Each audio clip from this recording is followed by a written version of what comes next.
Good afternoon. Thank you all for coming. Again, for your records, I'm Sheriff Nienhuis, Nienhuis, and it's pronounced Nienhuis. Sunday morning, probably when most of us were getting ready for church or maybe even sleeping in, we received a call from a citizen who was on the east side of the county in the woods, and he happened to run across a vehicle, and when he got closer to that vehicle, he found a deceased white male. The person obviously had significant head trauma and was naked. There were no clothes around, and of course he immediately called us and we responded.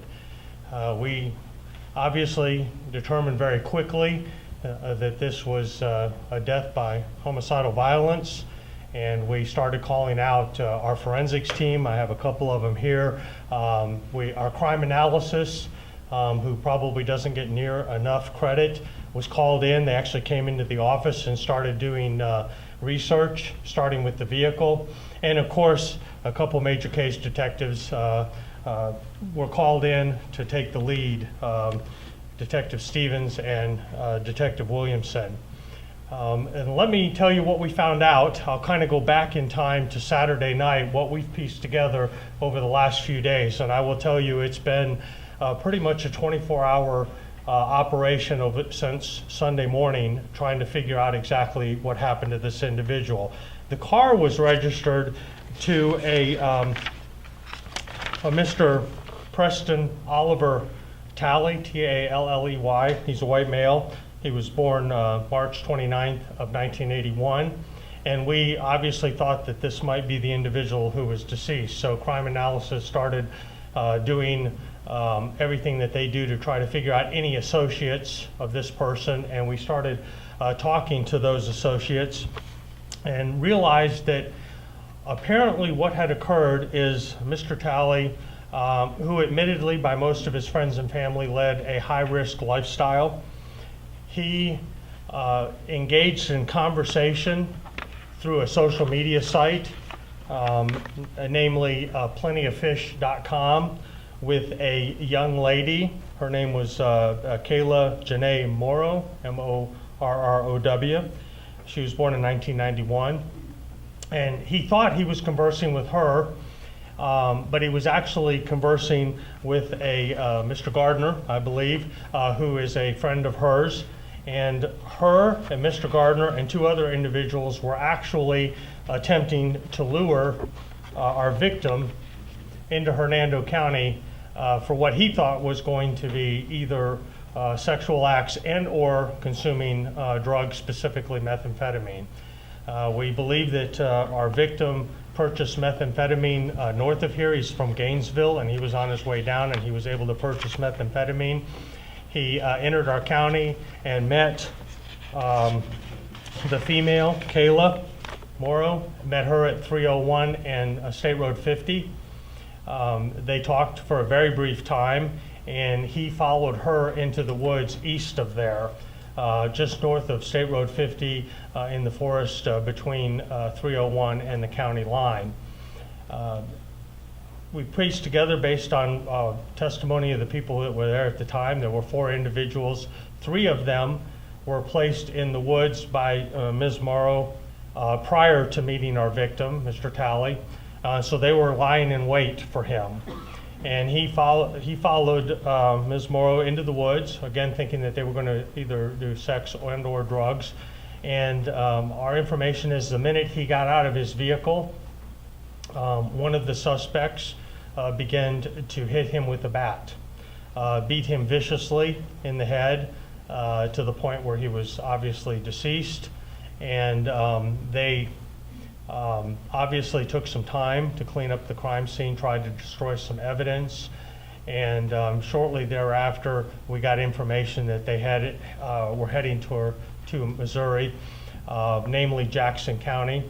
We contacted the sheriff's office up there. They, of course, were, because of the seriousness of the crime, they were more than willing to help us, and they did help us considerably. Also, the suspects were living in Pasco, so Pasco Sheriff's Office also assisted greatly over the last couple days in doing some search warrants and so forth in Pasco. And then we got information, crime analysis again, doing what they do best. We were able to get information that they may be headed back into Florida and maybe either heading to Hernando County or through Hernando County. And that was yesterday afternoon and evening. They did head south from Missouri yesterday and made it to exit 329, and apparently became a little bit paranoid that maybe somebody might have told on them or whatever, and they made a U-turn and headed back north. At that point, we changed our plans. We were prepared to take them down here in Hernando County as they came through, but we quickly contacted Alachua County Sheriff's Office, and as fate would have it, they were doing an operation on I-75, and they had several units available along with them and FHP. We were able to make the stop, do a felony stop in the area of Paynes Prairie, I guess it is, in Alachua County, and took all 3 of the 4 suspects into custody there without incident. The 4th suspect was dropped off just prior to that on I-75 and apparently got a ride to Pasco County, and he was taken into custody shortly after. All 4 of the individuals have made admissions to their involvement in this crime, and all of them are arrested and all are charged with first-degree murder.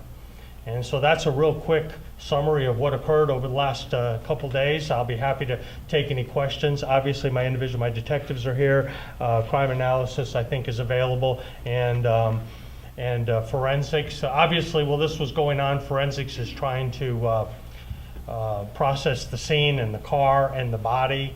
We're getting the body removed, and then as we developed information about other locations, we executed search warrants there, and forensics was intimately involved along with other detectives in doing that. So a lot has been going on over the last couple days, and I tell you, I am very proud to be associated with these people. They did a great job. So you guys did you track their cell phones? Is that how you knew where they were? We used a lot of high-tech and low-tech techniques to find out where they were. We're not going to get into any of our specific investigative techniques. Our detectives like to say that crime analysis uses a lot of hocus pocus, and they do, but a lot of it is hard work. They'll look at electronic and paper records, and also interviews. When we get in contact with people, oftentimes we'll get information from friends who they've told what they're doing and why they're doing it, and so it could have been some or all of that. Sheriff, can you talk about this being cold and calculated? I mean, this was clearly planned. Well, it's obvious that this through this website, and we've heard of that before, criminals using websites to lure victims in and either rob them, or in this case, rob them and kill them. We gathered that they got a total of about $20 and was it a gram and a half of methamphetamine. So they took a life, probably for less than $100, maybe less than $200, and it was a pretty heinous act, and it was definitely calculated. There is no doubt about it. Dropping the 3 gentlemen off in the woods, waiting for him to be lured back. There's absolutely no doubt about it. It was cold and calculated. Any indication that these characters might be responsible for any other crimes like We don't have any information to that. The only other one that, they do have a little bit of a history. Mr. Gardner, one of the suspects who is pretty closely associated with the female, Ms. Morrow, he is wanted in Pasco County for aggravated assault, ironically enough with a baseball bat. But he's obviously under arrest for that charge too, that warrant. Who actually held the baseball bat and did the beating? I don't think we're going to get into a whole lot of detail yet. Things are still fluid and flexible, but suffice it to say that all 4 of them were there when it happened. We're very confident of that, and they were all involved in either the planning, the execution, and or the aftermath of the crime. You say they planned, this was actually planned to execute him. Was it just a planned robbery, or did they actually plan to kill him? I don't think we can say 100% for sure that it was more than planned to be robbery. However, it turned into an execution very quickly. So you can draw your own conclusions. Why strip them down? We believe that they were trying to cover up evidence, because there was obviously because the beating was so heinous, there was a tremendous amount of blood. We believe that they may have also tried to dispose of clothing that they were wearing, that type of thing. So they were actually taking actions after the crime to try to cover it up and try to cover their tracks. So 4 total, Correct. and then, all right, 4 total, and all adults? Yes. One of them is only 19, I think, but the rest of them are a little older. So three guys in the row. Yes. Yep. And are they in the Hernando County Jail now, or are they waiting for? I know I think 3 of them are still in Alachua County where they were originally arrested, and 1 in Pasco. They're being transported. They may be transported as we speak, but they were all arrested with warrants. We were working with the judges, obviously, at the same time, and I think we got warrants for all 4 of them, correct? So all of them were, even though we were in the process of interviewing, we went to the extra step and got arrest warrants for them. So they're on their way to. They're on their way back here, right? You mentioned high-tech and low-tech techniques to find them. Is there any stupid criminal type thing where they didn't cover their tracks? Did they post on Facebook something? Was there some type of geolocation service on social media that was one of those low-tech techniques? Well, I will tell you that crime analysis has so many tools in their toolbox. It's amazing. And most of them are, we would all be very familiar with, if not all of them. Even something as simple as maybe the person got in an accident a few years ago, who was in the car with them, and we go talk to that person. And people that they're interacting with on social media, if we're able to see that. There are literally hundreds, if not thousands, of different things that they look at and get that information. And of course, they feed that information to the detectives, and they head immediately out there and start talking to that individual. And that's where we get information, oftentimes about where they are, where they were, or where they're going. Are you able to elaborate at all on what you deemed a high-risk lifestyle? Well, obviously, he was meeting somebody he didn't know on a social media site to engage in sex and drugs, and halfway in between in a county, in a rural area of a county, I would say that's high risk. We don't recommend people interacting with individuals they've only known for a few minutes and via a website. We say that all the time, and it's disappointing. He doesn't deserve to be a victim.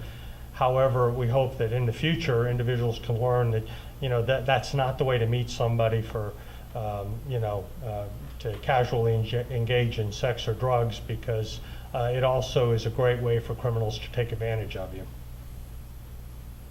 All right. I have Detective Stevens here and Detective Williams and forensics. If anybody has any questions of any of them, I don't know what they'll be able to answer, but I want to make them available because they're the ones that have done all the hard work. They have literally gotten probably almost no sleep since Sunday morning. So, anybody have any questions of any of them?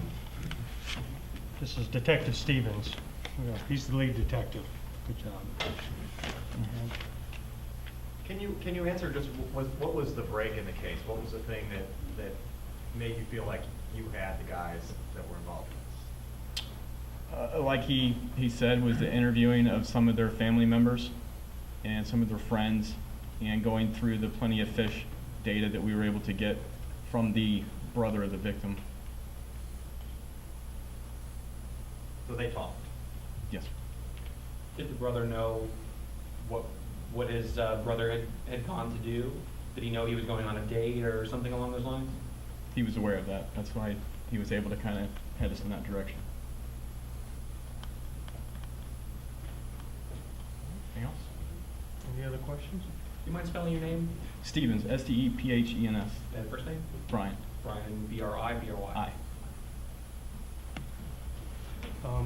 Again, I got to give kudos to the law enforcement agencies we contacted. Ironically enough, and I was thinking about this when we were preparing for the press conference, this all kind of broke. We first got our first call a little after 8 a.m. Our time, and our detectives and everybody else is responding. And right in the middle of the beginning of the scene, knowing that we had what we call in law enforcement a whodunit. Obviously, we didn't have somebody standing over the victim. While this is going on, the lives were being taken in Baton Rouge. I was extremely impressed. It didn't deter my people at all from doing what they needed to do. They didn't even stop for a second to mourn that going on in the country. And being able to solve this case in a couple days is nothing short of miraculous. And we admittedly had a tiny bit of luck finding the body as quickly as we did. We believe it occurred sometime Saturday night, probably between 9 and 10 o'clock. And finding the body at 8 o'clock the next morning was a huge break. However, there was a tremendous amount of work that went into it, and my people are very professional despite what's going on in the country, and I'm proud of every one of them.